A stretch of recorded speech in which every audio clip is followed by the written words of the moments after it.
This is the Aftermarket Radio Network.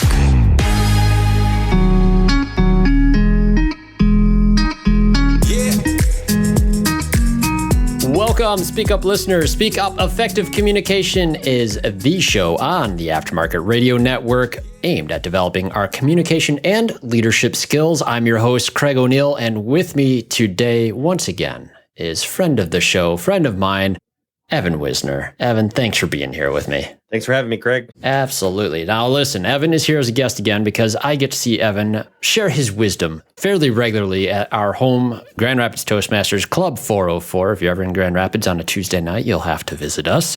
And Evan did now 2 weeks in a row. You did the Educational Minute. And by the way, folks, the Educational Minute is sometimes longer than 1 minute.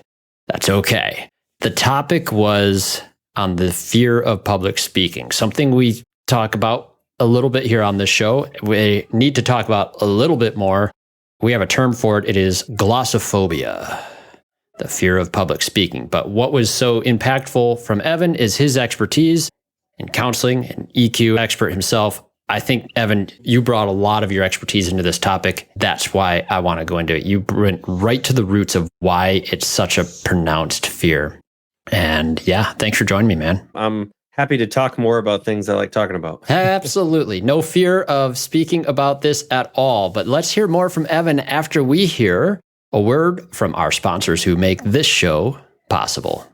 Ready to elevate your shop? Join the 2025 Institute Summit in sunny Amelia Island, Florida. You'll see unmatched speakers, actionable insights, and exclusive networking. For more information, visit wearetheinstitute.com/summit. Your partner in technology, AutoFlow is able to enhance your client interactions before, during, and after the visit from a single thread. To see how AutoFlow makes it simple, visit AutoFlow.com. Are you tired of juggling multiple tools to manage your auto repair shop?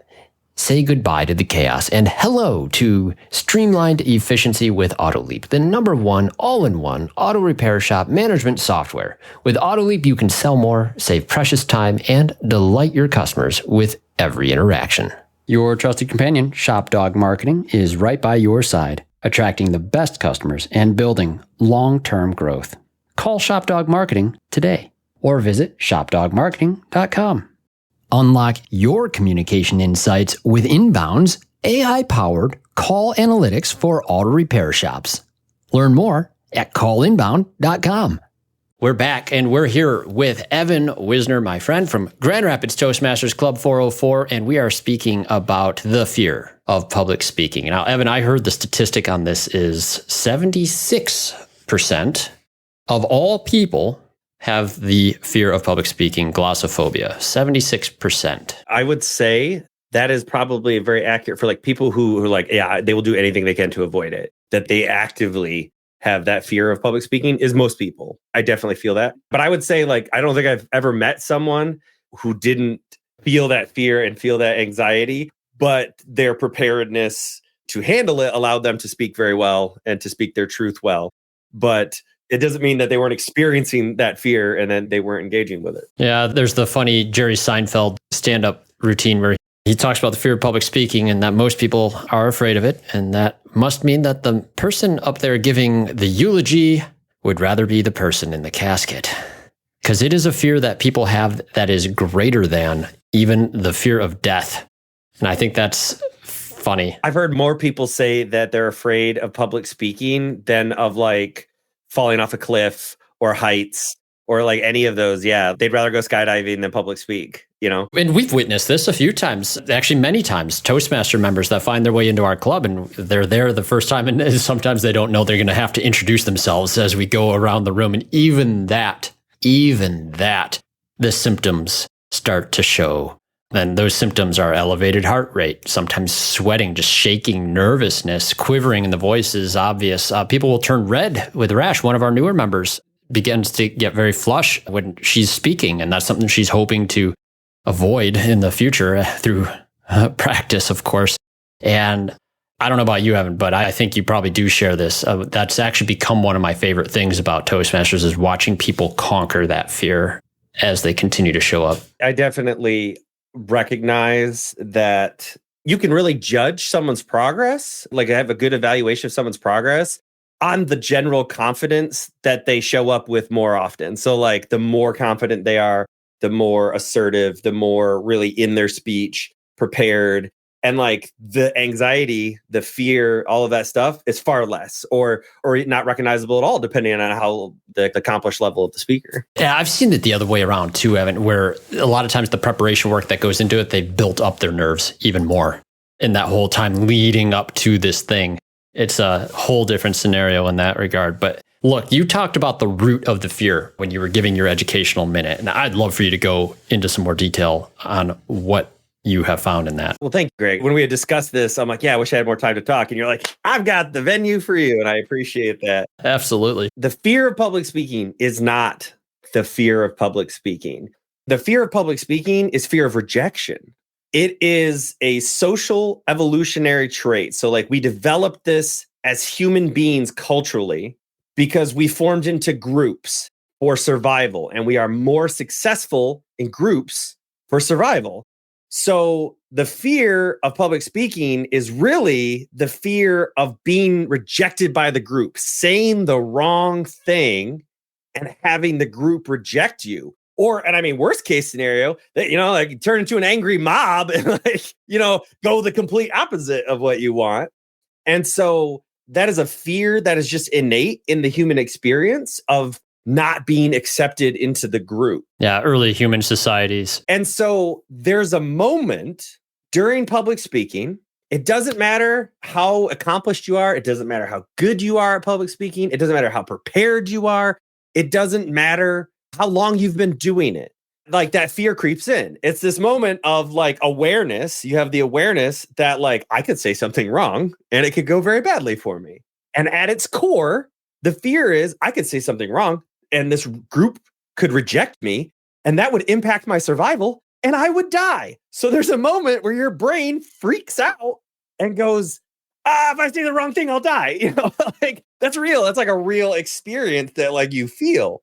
How you choose to experience that and then move through it is like really where great speakers begin. I would definitely say it's a good point of how are you facing that? I talked a little this past week about leaning into it. One of the aspects of fear is that you have to decide what to do with that energy.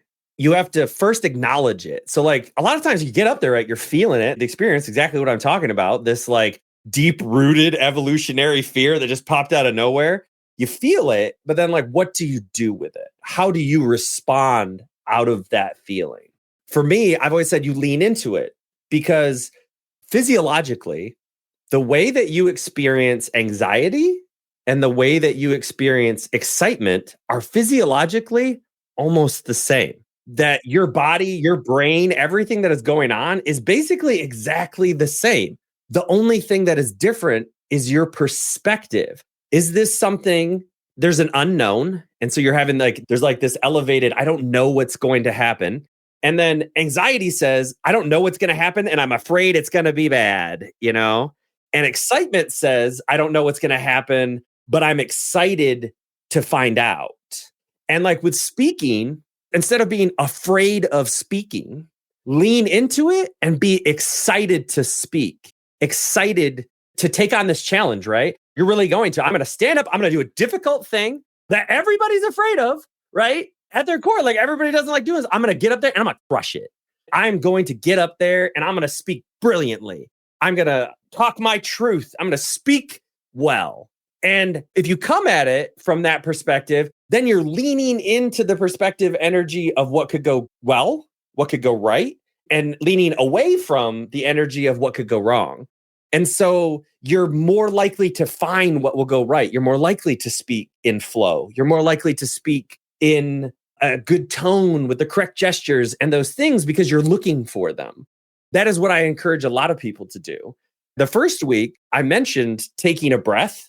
I've just been speaking for a while, obviously right there. So like taking a breath, I tell everybody the first thing that every speech should start the same way, which is taking a deep breath. Take a breath. And like sometimes it's like you take your breath on your way up. Sometimes it's when you get to the podium. It's whatever obviously is right for you. But I highly encourage people to like take that deep breath, to calm yourself down, allow yourself that moment. You have that time and you have that space. And then from there, you can choose to let the anxiety go and lean into the excitement. And that breath gives you the moment. It's like a choice moment, a decision point in how you're about to speak. And like that, I have found for myself and my own speaking to be wildly effective. We saw it the other day, and we saw 2 icebreaker speeches. The first speech a new member gives to the clubs. It was so cool. And you had given the educational minute, you had demonstrated that breath, and we saw them do that as they got up there. And that was such a perfect educational minute to see people apply it immediately like that. I'm glad it was useful. I know. It's perfect. That doesn't happen all the time that way. But yeah, you mentioned the fear of rejection. You mentioned leaning into it. And one of the things that I recall you saying very clearly is that you do acknowledge that fear and ground yourself in that breath. So like there's like the fear that comes from your preparedness and like your readiness to speak. So like if you're about to speak on something you've not prepared for, you know nothing about, and like you just found out 5 minutes before, that like you're going to have a different kind of anxiety and stress and like fear response. But like even on top of that, is this other one, is this underlying fear of rejection of speaking. Because on the small scale, that's exactly what it is like, I don't know what I'm going to do. I'm going to get up there. I know nothing about this. I'm going to screw up and it's going to impact my job, a relationship, how I'm perceived, my reputation. Like it could cost you money. There's any number of like real world consequences that can come out of it. And there's a piece of it that is just going to be there, right? It's that underlying sociocultural fear of rejection. And so you have to acknowledge that part. Even if you're fully prepared, even if you don't have any of those other things to worry about and you're ready to go, you have to acknowledge that, acknowledge that this fear is valid, that like it's valid, that's real. I could really screw up. I could really do something. But then you temper it with like the reality of your situation. Especially like I was talking about at Toastmasters, right? At Toastmasters, you're expected to screw up. It's a public speaking organization. And so like you're expected to make mistakes. And so there's no real fear of rejection. It's still there. Like you still feel it, but you can temper it with like, oh no, that's why I'm here. I can say dumb things. I can give a terrible speech. I can screw it up and it doesn't have any lasting impact. In fact, that's the point, right? That's the point, is to do it. You've already acknowledged and accepted the fact that you're going to receive feedback for this, and some of it is going to be constructive. There are things you already know that you're going to mess something up, and that's okay. You're going to hear the feedback so you can make changes to it later and practice it again. And that's a beautiful thing. Yeah, we talk Toastmasters all the time on this show. So this is, people, if they haven't checked it out by this point, I don't know what you're waiting for. It's just a fun way to keep the practice in place. Now, here's the thing. You talk about your focus. You said, what is your focus? And you talked 2 very specific things. You talked excitement and you talked anxiety, and it is our perspective on that. And I think focus has a lot to do with our perspective, because a lot of times I have made this mistake. And I talked with one of my friends in previous episode here, Kent Bullard. Like when I feel the most nerves is when I'm concerned about my performance more than I'm concerned about the message that I'm delivering and the impact that I hope it has on the people for their benefit. If you're up there first for your survival, like that's a problem, right? If you shifted that to being excited about sharing the thing that you are uniquely qualified to share from your experience, oh, that should change it greatly. And I think that helps to remove a lot of that anxiety. And when you will perform your best is when you actually exit your mind and start thinking of the other people. And that should make you excited versus anxious. I think we talked in my recent episode on reframing. I'm never excited about the holidays. My first feeling towards them initially, anxiety. A lot of people. The holidays used to be easier, but as families grow and expand and do weird things, they sometimes get harder, and you worry about the feelings of other people and if this is going to make someone else happy or sad, and that creates pressure and stress and all these things. And I just laid it out. I mentioned this in my table topics the other day. I broke it down into 3 phases of the holidays, and we did an episode on this. You have gratitude, giving, and growth. Thanksgiving, Christmas, Hanukkah, New Year's, for that growth and expansion. And you can literally reframe your mindset as you go into face and acknowledge your fear, and then realize it's not just about you. It's not just about you. And that helps you reframe things a little bit better for yourself so you can actually lean into that fear. I thought that was great because as I was processing these thoughts myself, you were delivering this educational minute. And that's just, it's perception. It's the frames that we're looking at, our view of things. Synchronicity. Yes. But speak my truth and speak it well. That was your line on this stuff. The ability to be able to do that is paramount. You mentioned like this tribal stuff. That's what everybody wants. I hope. That's like the fear is that I'm going to be misunderstood or I'm going to share the wrong thing. And so like what you want is to speak your truth. This is my truth. And you've spoke it in such a way that it is understood.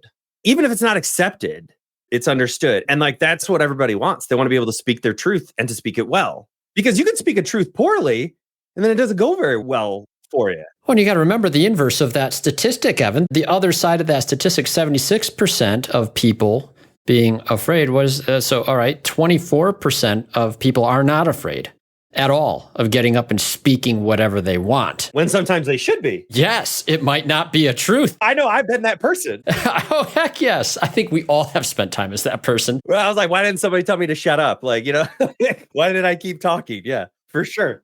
What sets the best shops apart? It's their commitment to growth. At the 2025 Institute Summit, you'll learn from industry-leading speakers, participate in powerful breakouts, and discover the secrets to standing out in today's competitive landscape. February in Amelia Island, Florida is where you need to be. Reserve your spot now at wearetheinstitute.com/summit. Don't miss out on rubbing shoulders with the best in the industry. It's time for today's Suck Less Spotlight from AutoFlow. Today's spotlight is on advisor eye twitches. Listen, clients like to stay informed throughout the repair process, and studies indicate clients are most satisfied receiving text updates versus phone calls. But call you they will, interrupting everything from estimating to quality conversations and your game of solitaire. That is, unless you text them first using AutoFlow. With AutoFlow's automated text updates, your phone only rings for the right reasons. That way, with less phone interruptions, your eye twitch will definitely suck less. For this and more things that could suck less, visit AutoFlow.com. Say goodbye to the chaos and hello to streamlined efficiency with AutoLeap, the #1 all-in-one auto repair shop management software. No more headaches, no more wasted hours, just smooth operations and happy customers. But hey, don't take our word for it. Experience the magic for yourself. So what are you waiting for? Head over to AutoLeap.com and book a demo today. Let AutoLeap revolutionize the way you do business. Do it all with AutoLeap. AutoLeap, where efficiency meets excellence. AutoLeap is by your side every step of the way. Ready to boost your auto repair shop's success? ShopDog Marketing is here to help you. We put customers first using AI to create standout content that ranks. Harness the power of mobile first and voice search and let our expert team help you sweeten your revenue with more car count. ShopDog Marketing offers a free guide on using AI to drive more repair orders. Get your guide today and watch your auto repair shop thrive. Visit shopdogmarketing.com. Every professional auto repair shop needs a trusted communication partner. At Inbound, our established VoIP platform is backed by years of industry experience, guarantees reliable connections, and is combined with cutting-edge AI-powered analytics. We deliver actionable insights that support your business growth. With Inbound, you get more than just calls. You get a smarter, more efficient operation. Get Inbound on your team today and see how we can transform your business. Visit callinbound.com. There's a couple of things that you said that they like ticked off things in my brain. The first one is you said that when you get up there, you're not worried about what you're going to say, but more like how you present it, like how you're going to appear. Is that correct? We look at this sometimes in the club where, a lot of the speaking contests, especially, that's hard because it feels like you have to perform certain things. And that's a different thing than a speaking engagement where you're trying to convey a very clear message, right? And the nerves are different in both of those cases. So if you're concerned about your performance as a speaker versus the message that you're there to deliver, yeah, the nerves are going to be there. That's the point. And then you're saying about moving through it. there is a cultural, I would say, perception of moving past things or rising above, like some sort of separation. And when it comes to emotions, in my experience, there's no wrong way to learn how to deal with your emotions. So, like, I want to say that right up front. But one of the things that can be incredibly important is not learning how to rise above fear. It's learning how to accept it. It's learning how to not, this isn't something I need to push away. So are you a pop culture fan? No, I'm terrible at pop culture trivia type things, if that's what you're asking. How about movies? Did you see Dune? Oh, Dune is great. So it's sci-fi, brother. Sci-fi all day. So Dune's brilliant. It is. It was written by Frank Herbert, like, Yep, Frank Herbert. way back. I don't want to like misquote, but it was a while ago. And I want to say it's 60s or 70s, but like it was brilliant. And I, as a kid, read that as a kid. I read all of them. I read like all of the Dune books when I was a kid. And one of the things that I took from it, and I didn't even realize how useful it was until like very recently in my life, where I have started incorporating it more frequently, is Frank Herbert's Litany Against Fear. Oh, beautiful. I know this. In the books and in the movies, it is a meditative mantra, a ritualistic practice that is used to hone the individual towards their task so that fear does not overcome them. In Dune, obviously, it's kind of like it allows them to withstand pain and to access their deep energy and their powers and the mysticism that accompanies, that entire narrative. What I have found is that it is quoting that is a great mantra. And I used to do it all the time as a kid because I just thought it was this cool thing. And then I kind of stopped for a while. And then I brought it back. So if you'd like, I can tell you what the mantra is. I have it memorized because I say it all the time. I say that now I'll probably like screw it up and say it wrong because I do that all the time too, because I have ADHD.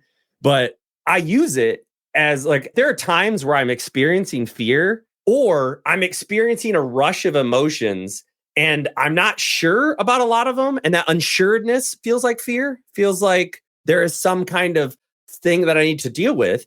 I start quoting this mantra, either out loud if the situation calls for it, or in my head. Like I do it all the time. And sometimes when I'm bored, I just do it so that it becomes instinctual. Nice. All right. So Frank Herbert's Litany Against Fear. I must not fear. Fear is the mind killer. Fear is the little death that brings total obliteration. I will face my fear. I will allow it to pass over me and through me. And when the fear has gone, I will turn the inner eye on its path. And when the fear has gone past, there will be nothing. Only I will remain. Frank Herbert's Litany Against Fear. Read by Evan Wisner. So like the whole thing is I must not fear. So like do not engage. You can feel it. It's going to wash over you. You're going to experience it, but you do not have to choose it. I must not fear. I must not engage with it. You can feel the fear. You're experiencing it. Like I told you, the 90-second rule is that when any emotion you have for 90 seconds before it even gets to the parts of your higher brain that allow you to like process and like decide what to do with it. You just have to sit in it and allow that process to continue. And the litany allows you to do it. So I must not fear. Don't engage. Fear is the mind killer. And it's true because when you get afraid, that's when you start making mistakes. You start second guessing yourself. You hesitate. You wait a little too long. You don't make the things that you would have done. You slow down because you're worried about something. This fear is taking the time and the energy and the effort that you were going to give to something else. And then I will face my fear. So like to me, I visualize it. I see it as like an emotion that's rushing at me, almost like I'm on a road and it's just like this, whatever. A lot of times like emotions appear as colors sometimes. So like whatever that emotion, a lot of times fear is black or gray or dark, right? I see it and it's rushing at me. I'll face my fear. I will allow it to pass over me. And you can feel it just going like and through me, like it hits you and you experience fear viscerally in the moment and then it passes. I will face my fear. I will allow it to pass over me and through me. And when the fear has gone past, I will turn the inner eye, your mind's eye, on its path. So I feel it. It rushes, it hits me, and it's gone out the back. I've allowed it to pass through me. And now I can turn my mind and look behind me at where the fear has now gone. I turn the mind's eye on its path. And where the fear has gone, there will be nothing. Only I will remain. And that's the reminder, is that like, you don't have to accept it. You can allow it to pass through you. But like, you do have to practice that. You have to practice sitting and being uncomfortable. This is incredibly embarrassing, and it just happened. So my fiance, her mom has cancer, and we've been spending a lot of time together, like doing a lot of extra things. And one of the things we decided to do like this past weekend was have everybody over for a Hallmark movie night. And like, we just said that it was like finding Christmas movies and like everybody just watching them. We watched Jingle All the Way. And if you haven't seen it, it is a terrible, great Christmas movie. And I highly recommend it. We watched it and everyone's like, okay, so now what are we going to watch? And then we got into that. Oh, well, what about this? I don't want to watch this. And everybody's like, all right, what app should we get on? Our Disney? And we're like everybody's looking through Netflix and Disney. And it had been about 20 minutes of like people trying to figure out like, what do we want to watch for this next movie? I kind of just like impulsively was like, hey, what about Spirited? And they're like, what? And I was like, yeah, it's the Ryan Reynolds and Will Ferrell movie on Apple TV. I remember it was really good. It's like a musical, like it's like upbeat and everything. They're like, nobody had really known of it, like seen it or remembered it. So they were like, yeah, sure. Okay, we'll do that. So I go to Apple TV, bring it up. So we're watching the movie. And I don't know how much you guys know about the movie or the plot of this movie, but one of the key things that occurs in this movie is that the main character's sister has cancer and dies from cancer, and he doesn't deal with it, and he has to face that. And it is literally like the pivotal focus of the entire movie is on a lady dying of cancer. Kind of on the nose, isn't it? And I forgot that. Oh. I totally forgot that, like, that was the point of the movie. Oh, no. The worst part is it's like a scene comes up where it's like happening and he rejects it and he like runs away. And it's like in the middle of the movie. And I remember watching that and being like, oh no, I have to sit here for an hour and just wait for this to be like resolved and concluded, because I've like brought this like really uncomfortable, like that's why everybody was trying to forget. And I'm like running all these scenarios in my head. I'm like, oh my God, they must hate me. And I'm just sitting there like, why did I do this? Like, why did I pick this? And I remember like, I did two things. I was like, one, I was like, okay, what am I feeling right now? And I was like, not good. Like, this is so uncomfortable. Yeah, like not good. All of these thoughts are like, I was like, oh, what if they get really upset? What if I, it may make it worse, or, like it's like a downer and it ruins the evening. And I'm just like sitting there and I'm like, okay, I am just going to sit in this experience. I'm just going to allow myself to feel it. And I did. And I was just like, this doesn't feel good. I was just like, I have to wait an hour of this uncomfortable feeling until the movie concludes and they wrap everything up. And at one point, I was just like, I wanted to say, like, I'm sorry, I didn't know what this was. But I was like, don't. That's a fear response. And so I sat and I ran through Frank Herberts' Litany Against Fear and allowed the fear that what I had done was going to be bad pass through me. I allowed that anxiety, that fear, like it was definitely uncomfortable and not the best choice, but I allowed that to pass through me. I allowed the entire experience to pass through me. And so I just sat there and like waited, and I'm like, I'm just going to wait until I'm done. Well, it turns out that like her dad fell asleep, so he didn't even see it anyway. Her brother had already seen it, so he kind of already knew that was a part of it. And I was like, way to warn me, thanks. Her mother had sat through the whole thing and watched the whole thing. And she gets to the end and she's like, that was good. I really liked it. And I'm like, oh God. Like, I'm just like, like, I'm just like, oh, relief city. But like the whole time when it came up, like my partner, she turned and she looked right at me and she was like that, why did you pick this movie look? And then she just kept looking at me like that for like the next hour. But like it all worked out. I had to sit in the discomfort. I had to sit in that anxiety and that fear, but I didn't want to respond out of it. I didn't want to make it worse or to not allow it to be whatever it needed to be. And so I allowed myself to calm down, to allow the fear of that to pass through me and to just experience it as it was. And it worked out. That like, if I probably would have made it worse. If I'd have said something, if I'd have done something, I probably would have made that situation way worse. Like by drawing attention to it, Interesting, because yeah, you're developing this entire time. You're imagining all of the things that other people might be feeling. And I'm like, oh man, the whole point was it's supposed to be a distraction. And now it's like, that's all, all they're going to be thinking about. And I'm just like, oh God. And like Hannah's staring at me like, why did you pick this and stuff? And I'm just like, well, where I thought this story was going to go, Evan, is that everyone else walked away and only you remained watching it. No, they've watched it all the way. That was the thing, is that like the first hour of the movie. Just a litany callback. That's all. Only I remain. Yeah. Only I remain. Thank you. So yeah, I allowed that to pass over me for sure there, Craig. That's the way most of my jokes go. It's all right.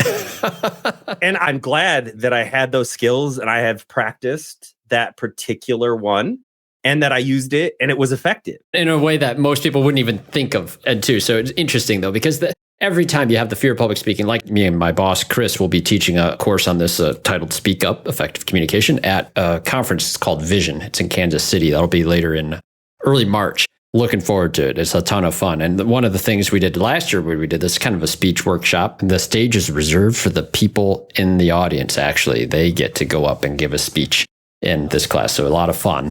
But this isn't Lord of the Flies in this scenario. In the world, when you're in a spot where it's good to practice this skill, your peers aren't going to chew you up and spit you out.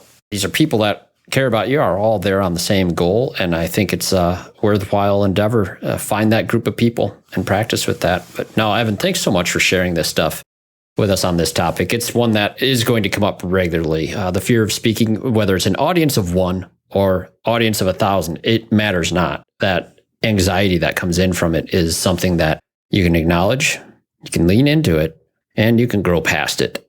Yeah, beautiful stuff. I love that you brought in that litany of fear, man. We need to bring more Herbert into these conversations. Absolutely. Absolutely brilliant author and like created such a fantastic universe. Yeah, see, we could have tied this in with our conversation I did with my friend Dan Vance on the woes and pitfalls of AI, because as you well know in Dune, thou shalt not make thinking machines. Awesome. Evan, thank you so much for being here with me today. There is another topic that we're going to do. This is part one. Part two on one of our fears of public speaking has to do with another situation, imposter syndrome. But before we go for today, I just want to thank you, our listeners. If you do have questions for me or our guest, Evan, please reach out to me at speakup@craigoneil.net. That's O'Neill with 2 L's. We appreciate hearing from you on anything that helps, or we just want to learn what's helping you already, any topics that are interesting to you that you want to hear us speak about here, or a topic you want to speak up on yourself here on the show. And of course, remember to listen up on the other shows on the Aftermarket Radio Network. We have Carm Capriato's Remarkable Results Radio, Matt Fonslow's Diagnosing the Aftermarket A through Z, Hunt Demarest Business by the Numbers, Brian and Kim Walker's The Auto Repair Marketing Podcast, and Chris Cotton's Weekly Blitz. But once again, thank you to the sponsors who make this show possible. We greatly appreciate your journeying with us on our mission to help people find their voice. As always, before you go out there and speak up, listen up right here. Thank you. You've been listening to Speak Up, Effective Communication with Craig O'Neill on the Aftermarket Radio Network. Follow Craig on your favorite podcast listening app and on his YouTube channel. Let him know what you'd like him to speak up about. Craig is all for advancing the automotive service aftermarket.